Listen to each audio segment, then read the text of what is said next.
evening, friends, and welcome to MAP. It's my great honor and privilege to introduce the speaker for today, Jeevak Parpia. Jeevak is the recently retired professor of physics from Cornell University. But besides being this amazing physicist, husband and wife, Jeevak and Banu Parpia, are possibly amongst the foremost collectors of Indian textiles and textiles of real quality. They had a fantastic exhibition at the Museum of Fine Arts in Houston in '23, and there's another show coming up of their collection in the summer of this year. So if anybody is Houston bound, please make sure to add that to your itinerary. We have known each other for many years, and almost every occasion there is talk about which is the new textile added to the collection, and every time they have shown me something spectacular. It was, I think, 7, 8 years ago that a particular textile from Satgaon was offered to me, and I was considering buying it, and Banu and Jeevak took one look and they said, "No, Abhishek, you can do better." Until that time, I had never found a Satgaon piece in the market. And then, by chance, this amazing colcha, and colchas are, for those of you who don't know, textiles made in Bengal in the 16th, 17th, and 18th centuries, predominantly for the Portuguese market. And when colchas hit you, it's an addiction. First, the first one came, then the second, then the third, then the fourth. And when they got excited looking at it, and the amount of research that Jeevak did on it, I said, "Jeevak, can you please give a talk about it?" So I don't even know what he has found, because I knew this talk is going to happen. So Jeevak, we are looking forward to hearing from you about the colchas. Please.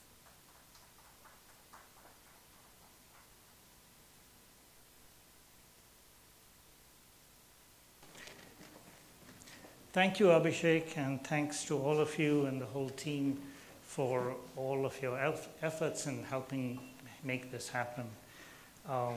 It's really exciting to give this talk. Actually, can we lower the volume a bit? Yeah. Okay. It's really exciting to give this talk, and I just ventured to look at the first culture I'll be talking about in the flesh again, and it just makes my heart beat faster. So you all have a treat in store for you whenever it actually goes up. So this talk is really structured in a slightly peculiar way. It's not an academic talk. It's one that an amateur like myself would like to communicate to you the beauty of these pieces. So colchas themselves, as Abhishek mentioned, are embroideries. They're usually on a cotton ground, and done in tussar silk. So it's a self-colored silk. It's not dyed, these early ones, and that's the ones I'm going to be talking about primarily. So I've kind of given a subtitle, The Links to Kantha. We'll see if we can get there, but hopefully we will. All right, so here we go. So much of the information I'm going to be talking about is from this wonderful book by Barbara Carl, and it's now about maybe 8 or 9 years old. And I think it was her thesis dissertation. It's extraordinarily well researched, and if you're in love with these pieces or you come to love them, I'd really recommend getting this book. Yeah. So as I said, these textiles are difficult to read, and so I'll be kind of pointing them out. I'll be moving around as I kind of point out these features, and you'll appreciate them hopefully a little better with all of my motion back and forth. All right, so please bear with me, it's important. The second thing is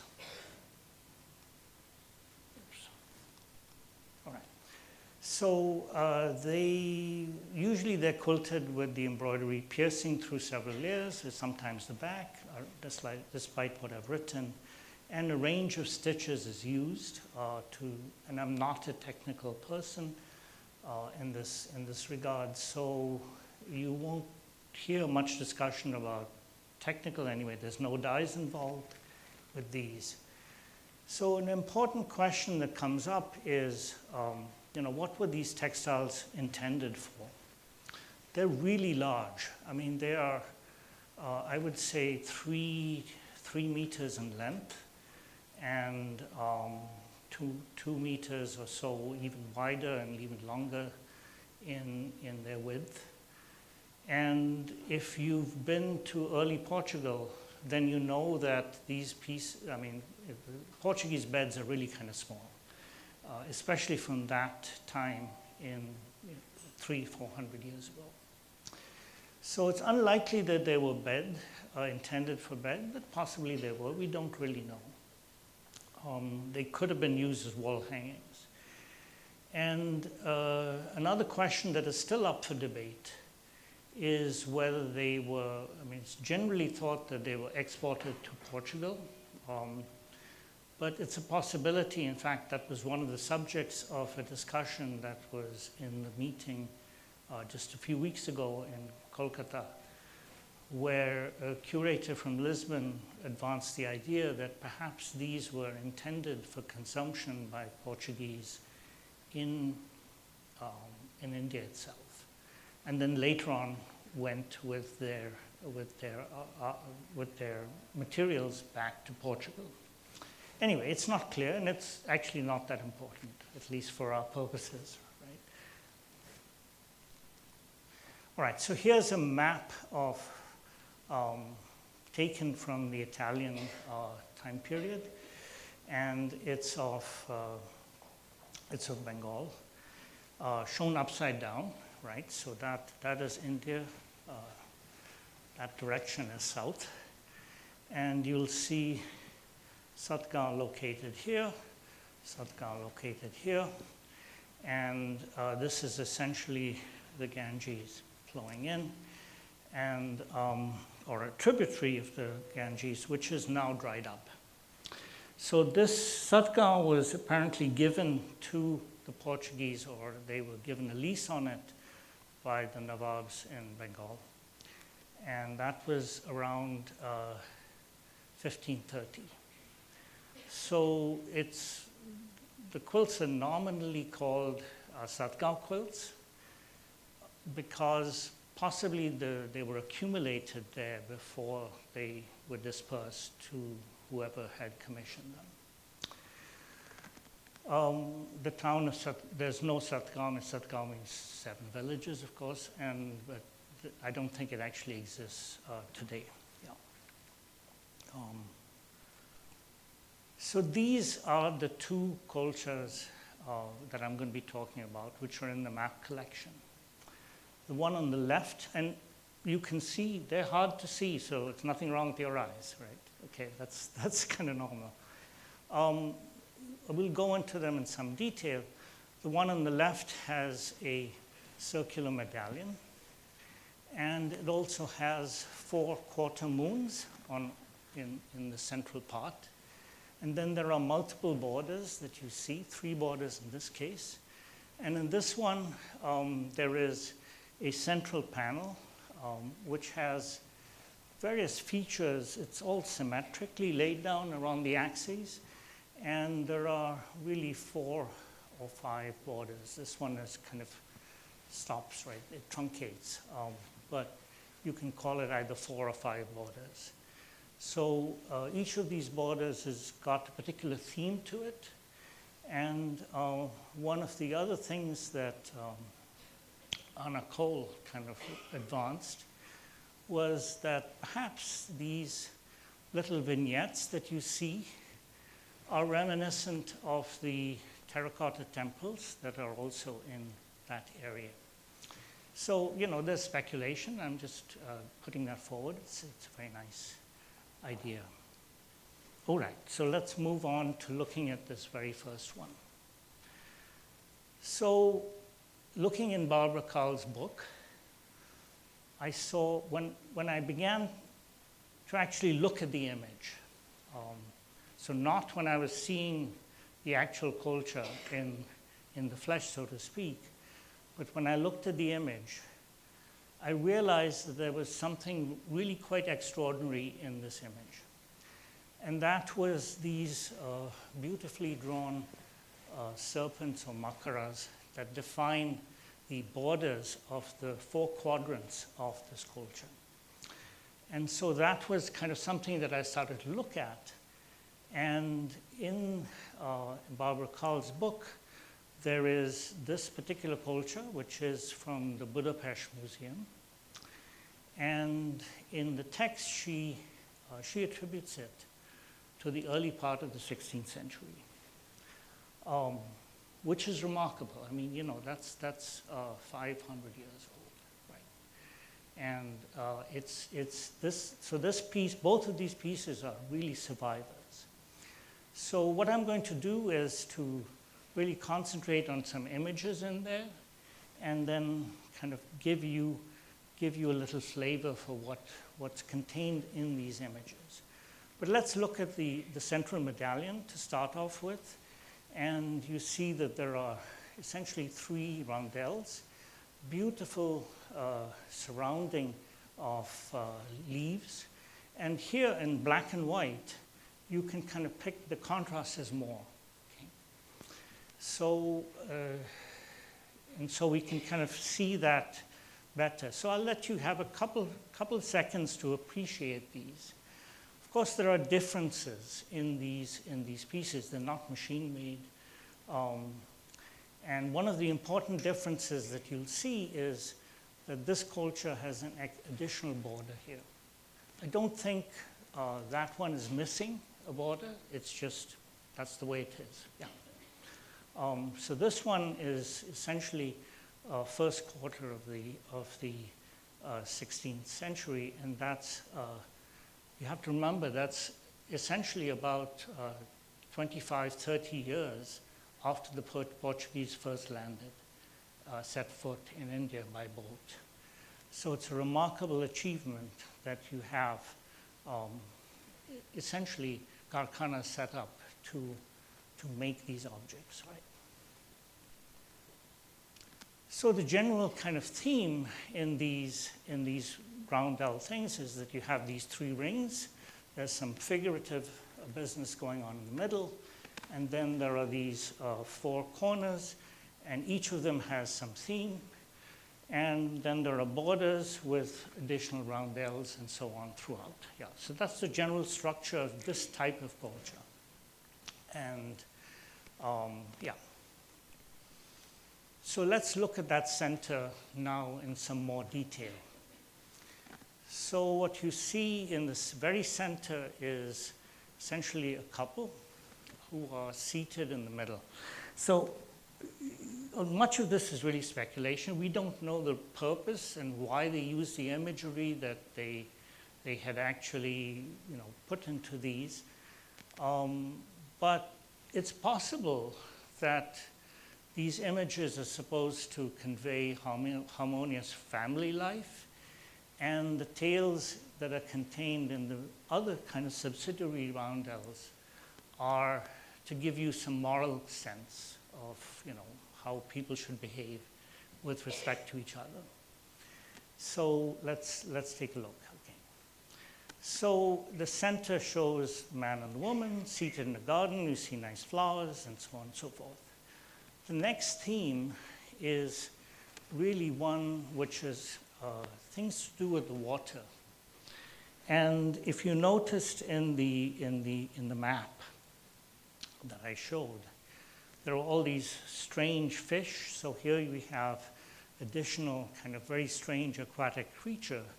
So we have Nereids here, Nereids, and they were like the 50 children of Poseidon. And they're astride some dolphin-like creature. And they're generally friendly to, you know, to sailors. It's, of course, being the Portuguese came by sea, it's essentially that voyage must have been equivalent to us going to the moon today, if you think about it. Huge distances and the kinds of craft that they had. So they're very strange, there's obviously things that you encounter that are unexpected. So why not have people astride fish who are helping you? Yeah. The middle border here, this outermost border, is more of a hunting scenes. And so let's kind of go through those. So I've written them up in different colors. And, oops, here we go. Okay, so elephants. So we can see two beautifully drawn elephants here. And there are soldiers astride them. One has an oversized set of arrows that he carries forward. Then there's a soldier with a pike, like here, a spear, standing. And that's riding behind another elephant. Then there are riders on a horse. Gosh. Come on, guys. Oops, okay, well, we'll go with that. Rider on a horse.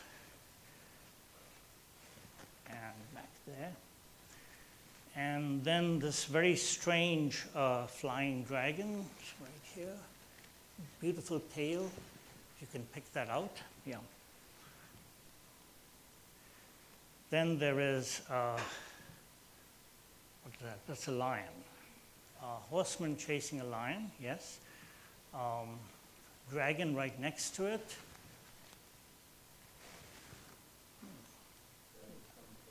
Okay, yeah. And finally, hunters confronting a tiger. The tiger is standing on his hind legs, yeah. So clearly, yeah, it's quite something. But you can see it's very dynamic.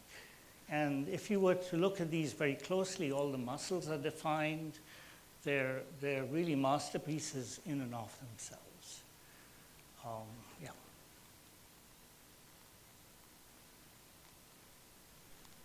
All right, great.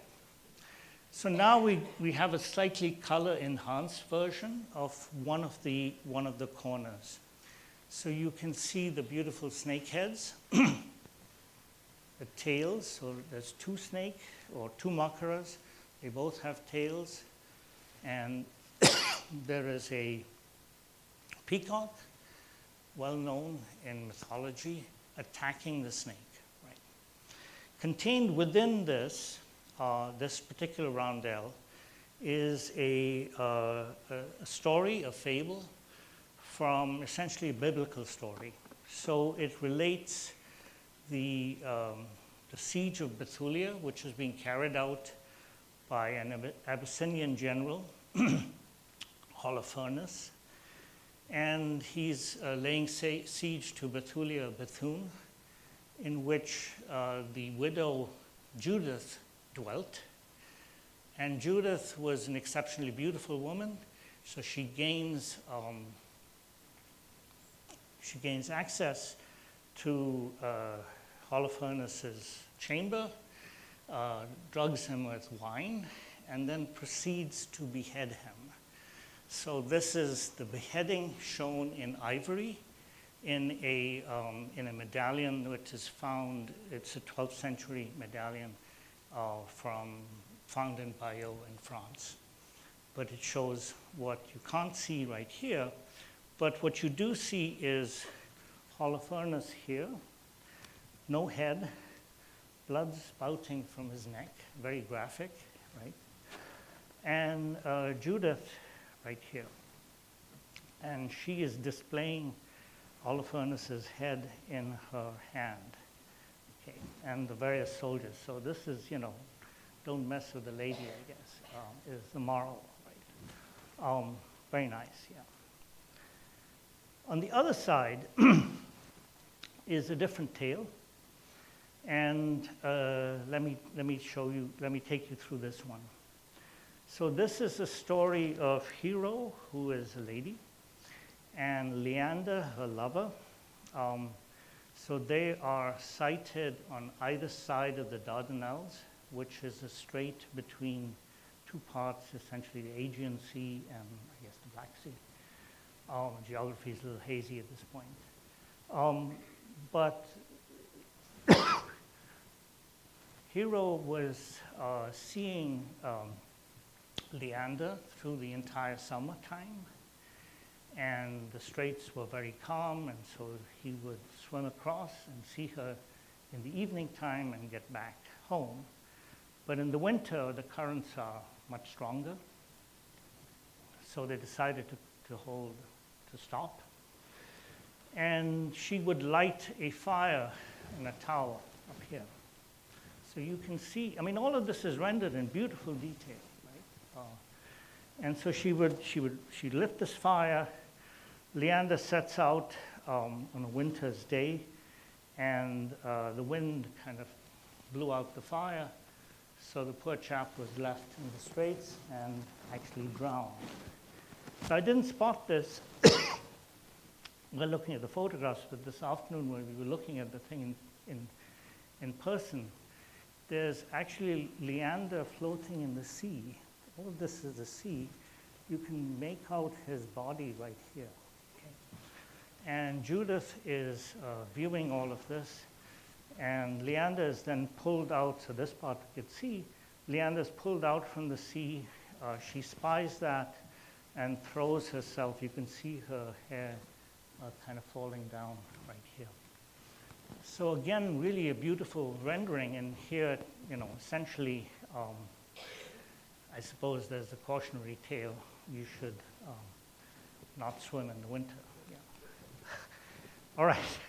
So this is kind of okay. So this is a colcha, fragment of a colcha in our collection, and it's pretty rare. It's actually done with the silk ground and cotton embroidery on the front. So the visibility is a little better. Nevertheless, it is images contrast enhanced.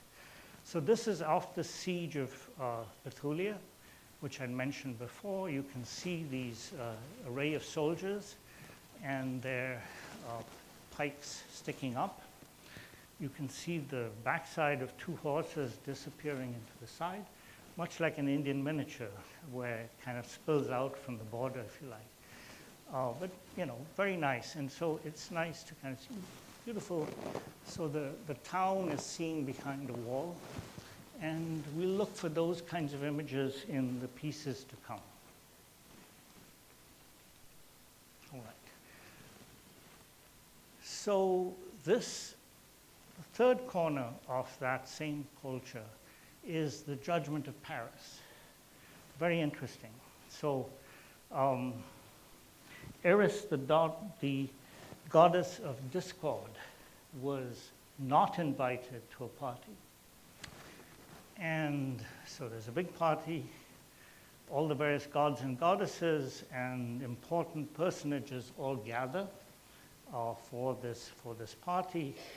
And Eris throws a golden apple into the surroundings. And it's picked up by Paris. And somehow it evolves into essentially a competition between three ladies. So one is Pallas Athena, one is Juno, and one is Venus. And Venus basically bribes Paris with a promise that if he awards her the first prize, this golden apple, he will be granted the hand of the most beautiful woman on earth. And so he does that. So here he is handing the apple to Venus. And he in turn receives Helen, who happens to be the wife of Menelaus, sails off with her to Troy, and that's the Trojan War. So again, the moral is, I guess, either don't accept apples or, don't be careful what you promise. Yeah, you might get what you need. Yeah.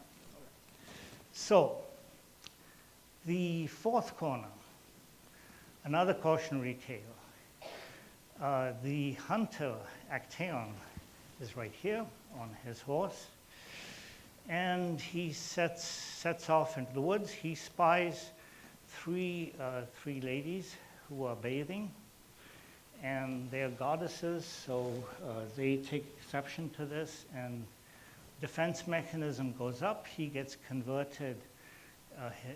His head gets turned into a deer head, which you can just make out right here, and his dogs attack him and kill him. So he's down here. Yeah. So all of these are the tales in these four quadrants, and it's not the same in every single culture. It varies a lot. Yeah. Excuse me. Okay. So that's how it looks without the enhancement. Yeah, that's how it looks without the enhancement.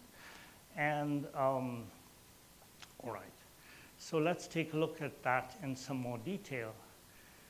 What I'd like to point out is the great beauty of these peacocks. So this is, I think, one of the earliest, if not the earliest culture that is documented. And you see these peacocks beautifully rendered here. Of course, this is in black and white. But more importantly, I'll point out the horse and the dog, a lion, a crocodile. I guess that's another horse or a cow or something down there.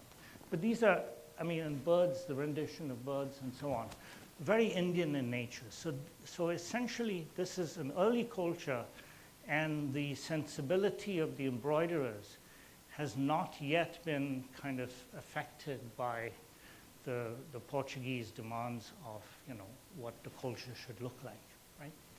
And so bearing that in mind, when we look at the piece right here, so I've just kind of twisted that around. Now you can appreciate the beauty of these very realistically rendered peacocks right here, and of the elephants on the side, various other animals throughout. And it gives you, it kind of gives you coherence, as you'll see in the next culture that we'll be talking about, that in fact this is likely a very early piece. Yeah. So that's the important message to get from here. And as in almost all genres of very detailed art, whether it's a miniature or in fact these embroideries, you have to spend time looking at the piece. Yeah. So then here there are a number of medallions. These all kind of depict family life, or three of them do. The fourth one is essentially the Judgment of Solomon. And to remind you, that's probably a tale that some of us are familiar with. So here's Solomon seated on a chair or on a throne. Two mothers who are claiming that the child is theirs and theirs alone come before him, and Solomon basically exerts his judgment. He says, all right, we're going to split the child in two, and the one who essentially is the true mother casts herself down in front of him and says, all right, award the child, which is hers, to the other mother rather than having the child put to death, and that's the Judgment of Solomon. So that's shown in one of these central medallions of that second border of that culture. So this is kind of with enhancement, and that was without the enhancement. All right. So now we move to these various borders, and we should kind of move along. So there are lots of creatures, mythical creatures. You see an owl kind of flapping around here, dragons here, and then there's a rabbit off in the corner. So that you see, here's this dragon chasing the rabbit.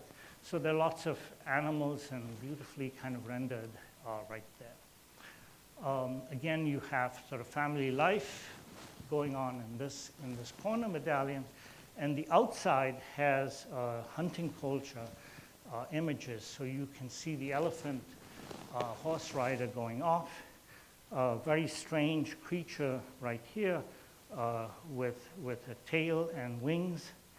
And further, you see animals going off in the distance, birds hunting. Here is the soldier confronting a tiger in the outside border. So when these pieces were unrolled, the fact that the first thing you saw was this kind of outside border, which is hunting scenes, gave rise to the name for them, which was hunting cultures. Yeah. Okay. So now we turn to the second one. So second one has more detail, if you like, and it's very similar to the one in the Sintra Museum. And this one is probably first half of the 17th century. And we'll get to why in a moment. So the structure is a little different. Here what you see is some theme in the middle. Again, there are 4 corners, and then a multiplicity of borders. Right? Much more complicated, more detail, and that's very common as you advance through the time. Yeah. So let's go and look at that central bit, and what you see right away is a double-headed eagle right at the top. So that is, of course, a symbol that you see very often in South India, Ganga Brunda. But in this context, it's more supposed to convey the joining of Spain and Portugal. And so that places it as later than 1580. Yeah. And if you look hard at it, you'll see sun and the moon, nice. And then you see these buildings, and they have flags flying from them. It's very nicely kind of rendered. And then if you look closely at this bottom panel, again, you'll see Solomon. You'll see the soldier with the sword, waving the child. There's certainly one lady who is distressed for Solomon's feet. So this is a judgment of Solomon culture. And below there is a throne flanked by 2 riders and horses. The imagery I can't unpack. Yeah. So this is a culture in our collection, which is now at the Museum of Fine Arts, Houston. This is also a Solomon culture. This is a more common culture depiction. So you have kind of a heraldic theme in the center. Here is Solomon, same thing, baby, 2 women, etc. Now you have pyramids in the background. So they're kind of shown in triangular form. Birds singing, all kinds of hypothetical and crazy creatures. Here is, in the corner of this culture, you have the 2 women appearing before Solomon. So there's like a before and after. These are not well-connected images. And so, in a sense, it's a little bit like Babaji. Things go back and forth. Yeah. All right. Here is the task of Hercules in our culture. So you have Hercules here. There's the Hydra. He's putting the Hydra down. And on the right is a siege of Bethune, to the left. And here Judith is displaying the head, now clearly visible, over from the towers of Bethune, where Holofernes has been put to death. Right. So these are very common themes, is what I'm trying to communicate. Now here's something interesting. In this particular culture, there's something that I've never seen, which is palm trees, very beautifully rendered right here, and also there. Yeah. So again, probably one of the first phase of this particular type of culture. Yeah. All right. We've seen some of these images before. I'm going to take you through the borders rather quickly. And so you can see Again, this is the aquatic border. This is kind of a scrolling vine. There are people in there. And then the outside is this hunting border again. So we're going to go through these. Yep. And so this is the hunting border. You can clearly see the animals and Portuguese soldiers on their mounts. That one with a gun chasing various animals.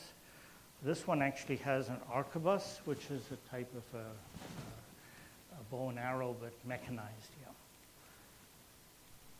All right. And then we have this detailed scrolling vine with human figures climbing up. I think there are birds also all over the place. And finally, you have, so here you'll see that border in some more detail. And, okay. This is the aquatic border. You can see one of these nereids astride the fish, casting a net, presumably to feed the sailors. So beneficial. And on the other side is also some aquatic creature with a lute or some kind of stringed instrument, which is presumably a siren. It's presumably a siren which is kind of luring the sailors in where they will fall into some rocks or whatever, right? More weird creatures. So here is some kind of fish-like object with a horn. Again, another one with a pipe. And you can see these two are playing to draw in this little boat with a Portuguese man seated within it. Yeah. And the sequel to that,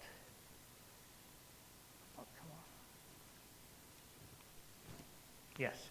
The sequel to that is that there's a larger boat on the left, and it's pulling the man away from these sirens who are trying to lure him in. So you really have to, to appreciate this imagery, you have to understand that obviously the Portuguese were very rightfully proud of their maritime heritage. Yeah. I think the next scenes play into that a little more. More fish, more people blowing horns. Come on, guys. Okay, oops. All right, so this is similar scenes from our culture. Here again, you can see the rendition of the net and fish now embedded in that net. Again, hunting scenes, actually you see scenes like this in the tiles also. And in the middle, there are these interesting dragon handed ladies who are also perhaps serving the role of drawing in soldiers, or sailors rather. And again, the two-headed eagle situated right there. So more of the borders, and so this has two dragons intertwined with their necks.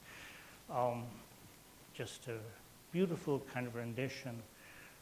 You can see that the scrolling vine transitions into a face, and that too is seen in rather contemporary carpets as well. Yeah. This is another version of Holofernes right here. So you can see his prone body, headless, blood. Head is right there. Judith, servants hanging on.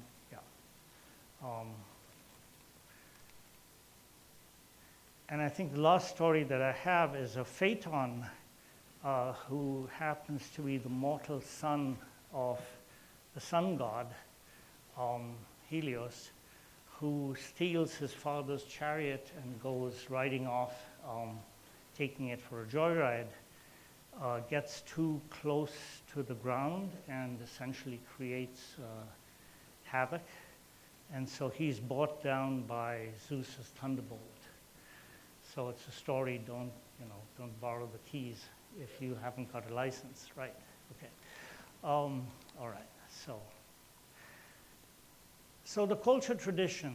So we've seen basically two cultures, and over 100 years, and one is 400, one is 300 years old, let's say, and styles change. So the more monochromatic cultures followed, and there are two more in the map collection, the one that you've seen in the frontispiece and in the advertisement, the other one blue and white. Also both really beautifully rendered. The contrast is much better in them. So the imagery is what it is. Yeah, it's totally beautiful. And it's amazing that there are 4 such accomplished pieces in this collection right here. So those are not in isolation.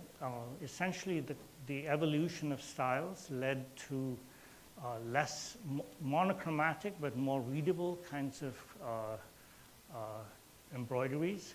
So on the left is one in the Lisbon Museum, which depicts the Christian theme of a pelican biting its own chest, pecking at its own breast to feed its children, its young ones down below.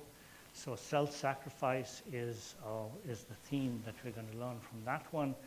And on the right is a more a Gujarati style, much more colorful, often with metallic thread and so on. Again, very easy to read. And so that one is from Paris, yeah. So this culture tradition, where did it lead? And so clearly, as I've kind of alluded to in the beginning, there's a sense that this drew from the tradition of kanthas. And clearly scholarship is needed. So now I've taken liberty to show you a kantha that is in our collection, now basically gifted to the Museum of Fine Arts in Houston. So this is a very accomplished kantha, but I draw your attention but just look at the general structure. So you see the multiplicity of borders, very similar to the second culture we talked about.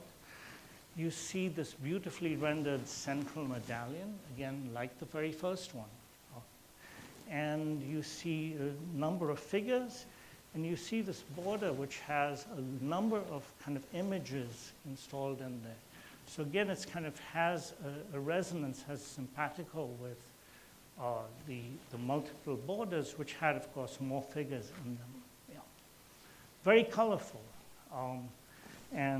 Let's do a little bit more unpacking. If we look at this image, it actually has some Kaligat imagery in there.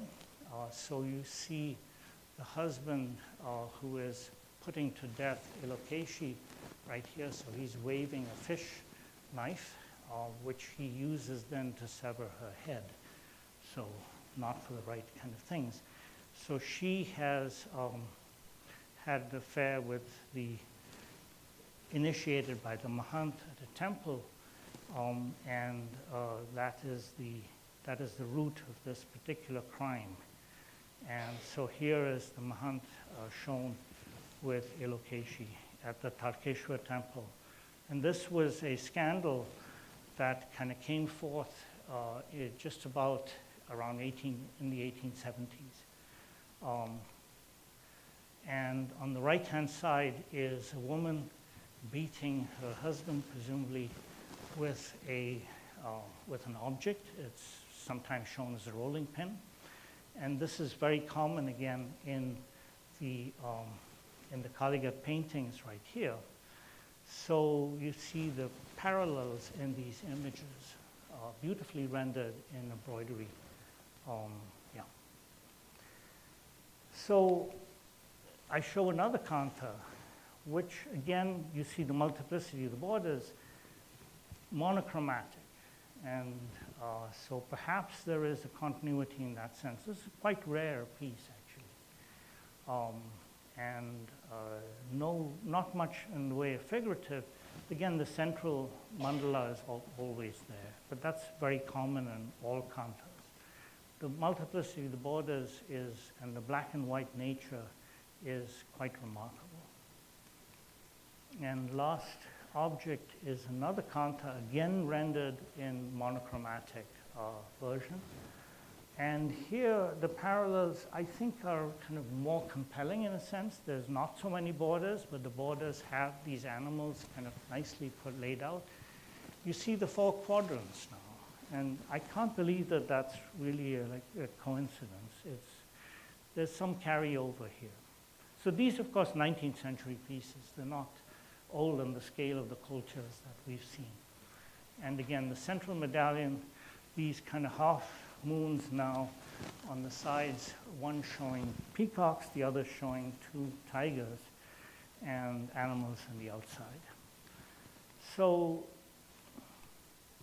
well, you know, I mean, to us, these, as to everybody here, these are all objects that we really love. So let's kind of come to some conclusions. Time is getting short. So Satgao, the Satgao area was an important port. Portuguese established themselves there in the early part of the 16th century. And I think there must have been an established tradition where they co-opted that tradition and then combined that with images that they must have provided to the embroiderers, and thus generate these luxury goods. We know really very little about the origins of these things, but I'm hoping that by running through this very fast presentation, you can gain appreciation of the intrinsic beauty of these pieces, which is really wonderful. And perhaps this art form lives on in Kanta. We don't really, we don't know that for sure, but yeah. So through MAP, you have access to really, I think, the most magnificent collection in India, no question, of these objects. And they range over a period of 300 years, and it's an unprecedented opportunity to appreciate this particular art form. Clearly, there has to be much more scholarship done to really understand the origins of the genre and who made these objects and what purpose they were for. You know, the rest is speculation, but their beauty is kind of unquestionable, and it's a great privilege to have handled these and to have seen them. And I really want to add a voice of appreciation for Saikat Das. So he prepped the images and enhanced them and worked with me, you know, remotely to kind of get this done, and also with Mandara for enabling the photography and all the coordination and, you know, time shifts and all that kind of good stuff. So finally, of course, thanks to Abhishek here. So that's where I am. Thank you.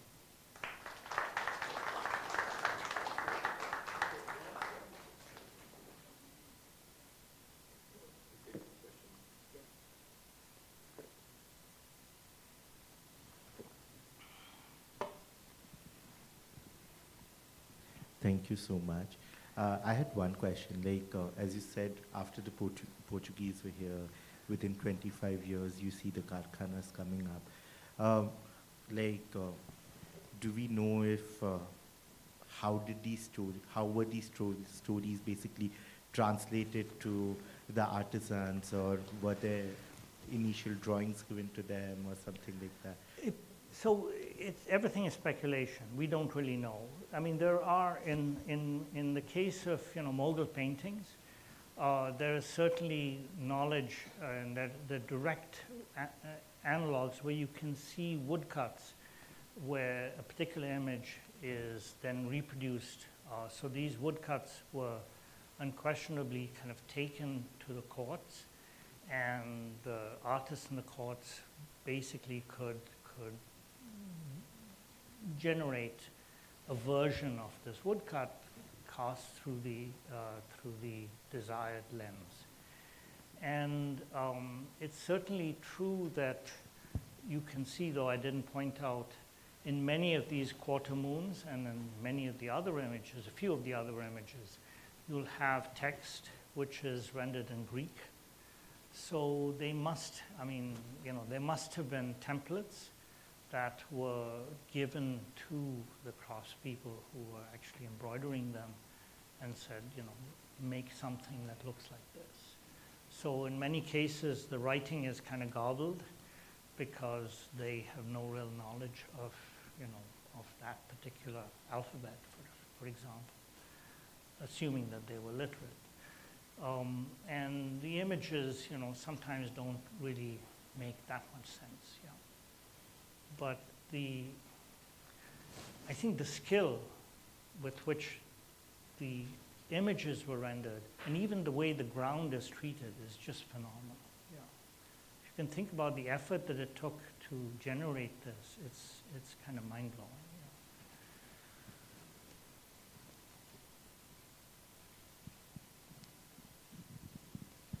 Thank you, Jeevak, for this amazing presentation. India seems to have made textiles for every corner of the world. You can see the ones that you find done in the karkhanas little further south, which went to Japan or which went to Indonesia or what went to Sri Lanka, as we see some upstairs, what went to Holland. And for each market, the imagery is belonging to that particular geography.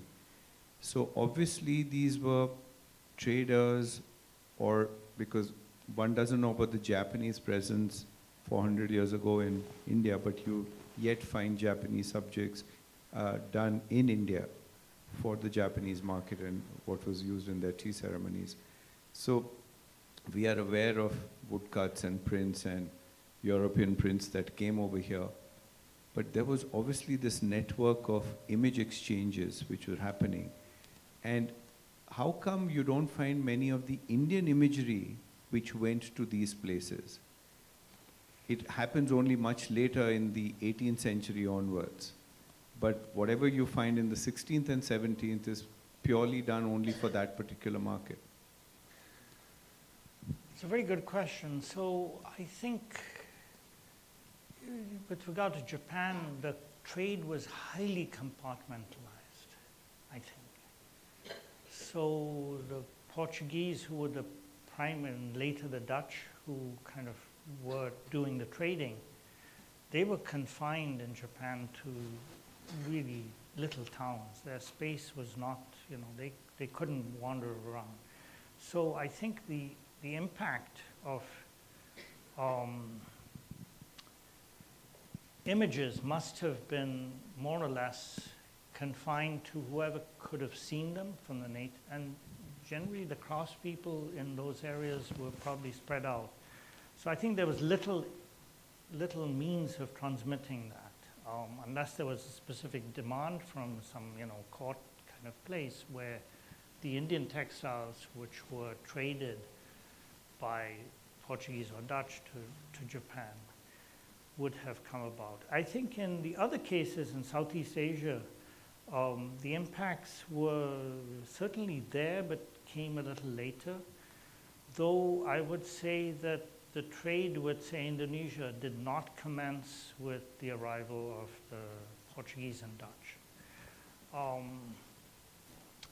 There were Gujarati traders, Tamil traders, who were basically moving around very, very freely in the Indian Ocean.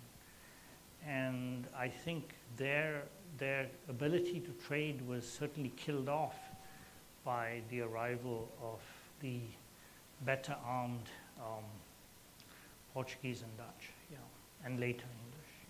Yeah. Can you give us examples of where textiles were traded to India? Of course, one knows about the Parsi Garas and stuff, which had Indian imagery, yeah, which came in from China. But any other examples you can think of? Traded to India. Wow, that's an interesting thing. Yeah. So you're right. I mean, the Chinese imagery is there. I think what I would say is there. Again, it's really speculation on my part or on our part. So if you look at particular kind of patola design, which is called the chabli bath. So the chabli bath is essentially it's 4 tulips or 4 flowers going in a round medallion. And then if you look at it slightly differently, you would see essentially squares. And maybe a secondary, I would call it a gul almost, yeah. So a secondary flower kind of piece. It's a relatively common piece which you find hugely traded in patola form to Indonesia. Some of them were only used for royal pants. They were cut and used in pants. Now, if you look, even I think in your shop, there is a very similar imagery. And there is another example which is published in Topic Collection book, Trade Temple Court, which is blue and red. If you look at that, that looks very similar to Chabli bath, and it's complete as sarasa. It's a block print and then hand painted textile. If you go roughly 100 years prior to that, you'll find a very similar pattern in Ottoman velvets. And so I think that is perhaps a cross communication coming from Turkey, yeah, to Gujarat, and there were definitely trade exchanges going back and forth. So that's one such example. And another one I think would be rather more complicated, but very interesting. Chinese silks being traded to Italy. Italy and France making damasks, and for the domestic market. Some of these may have escaped to Indonesia, then there's demand for them, and then there's cotton, the same or similar images being rendered in kalamkari for the Indonesian markets, and then differently for the Dutch market. And we have some examples in our collection, and yeah, so there's a lot, there are examples of that, but one has to kind of be familiar with all different kinds of textiles to put these pieces together. But certainly there was a tremendous interconnection in these designs. Yeah. Thank you.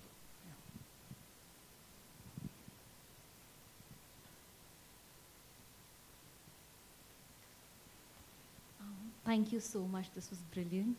I have a question, but might be a little different from the talk. How did you start collecting colchas and kanthas? Like, what is your journey in arriving here? Wow, that's a very different question.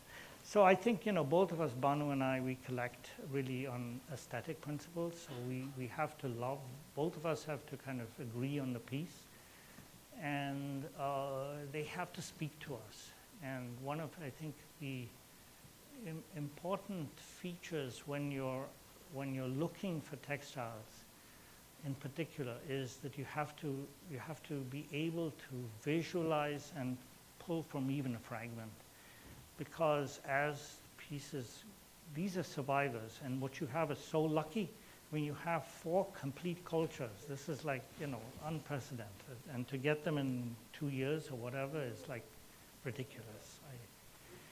Yeah, okay. So I'm jealous. So what else? Yeah.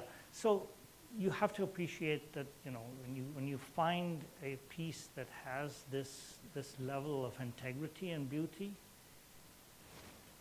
if you can afford it, you got to walk away with it. No, I mean, we're very susceptible. But I think the thing is also when you read more, when you appreciate, you go to museums, you see these objects, you understand sort of the geopolitics of what happened, why it's so important, why they were so important. It gives you brings happiness to you, yeah. And more than bringing happiness to you, I think the ability to communicate with all of you and sort of try and give you that joy is even more enhances us, yeah.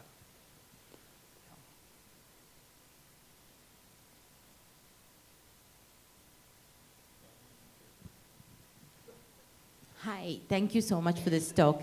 So many details that never seen before.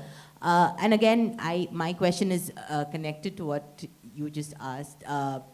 As someone who's very removed from the space of collection, other than being part of a museum as a private collectors, this slide itself talks about the scholarship that needs to get done for collections. I wanted to hear a little bit more of what kind of scholarship and how would one support that? Yes, so that's an extremely good question. So now there's emerging really an appreciation to drill down deep and concentrate on various aspects of it. So Barbara Carl's book is like one example of great scholarship. So what she did was she went around and she basically documented. In the back of the book there's an appendix which lists all the cultures that she could find all over Europe and in Japan and all over the world, really, including fragments. And so having that database, just that piece of information is super important. Then she classified them in some way and took a lot of images. So that's kind of, very important. I can cite two other books as examples for the kind of scholarship that I think will do a great service. So there's one book by Sylvia Houtling, and it's called The Art of the Mogul Cloth Varnices, yeah. And that one does something really remarkable. Again, it looks at a particular period of history, and it went into the inventories in basically Rajasthani courts and looked at those pieces, and then she pursues, what was given, royal gifts from Persia, and so on and so forth. And so where there's documentation, she has actually uncovered that documentation and provided it in the book. So it's a little dense, but the objects are sublime. So it has a purpose of communicating to a wide audience, but also genuine scholarship. Right? And then the third book, which is Making Kantha, Making Home, Pika Ghosh. She is based in Philadelphia. Actually, both Sylvia and Pika are in the Philadelphia area. So that's about 2 kanthas and 2 women's roles in basically making these 2 kanthas, which are inscribed. And so she's unpacked them and kind of put them in context. One of those is in the Philadelphia Museum, collected by Stella Kramrick, yeah. And the other one is in Gursude Museum, just in Kolkata. So those are kinds of examples, and they really kind of go into the subject matter in some detail, not just picture books. Picture books are important, believe me, that's what I can add to the mix. But scholarship of this sort, which can sort out, give you better dating, for example, are really important. Yeah. It's called Embroidered Histories, I believe. Yes, it's called Embroidered Histories, and it's, boy, who knows, yeah, big long title, yeah. Yeah.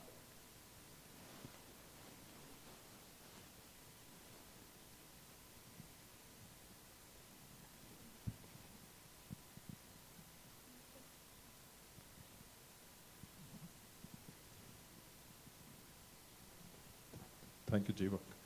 In our staff meeting on Monday, somebody asked a question, what's the Colcha and Shilpa, kind of try to give an answer.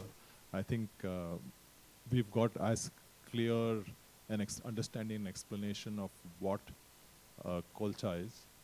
The fact that somebody has spent so much time, or some people have spent so much time trying to stitch these amazing stories about things they actually don't relate to or don't know. Somebody's told them about King Solomon, and somebody's told them about Judith and all of these things, that they've done this thing.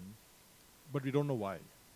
So that sounds not only just something for us to research, but also it sounds like an act of love, right? People do things they don't know why, because they're in love with something. And almost exactly a week ago at Abhishek's dinner, I talked about when people fall in love, they get curious about the person or thing that they fall in love with. What I've learned today is the reverse also is possible. You can be curious about something and fall in love. So I understand your love for Colchas and Kanthas.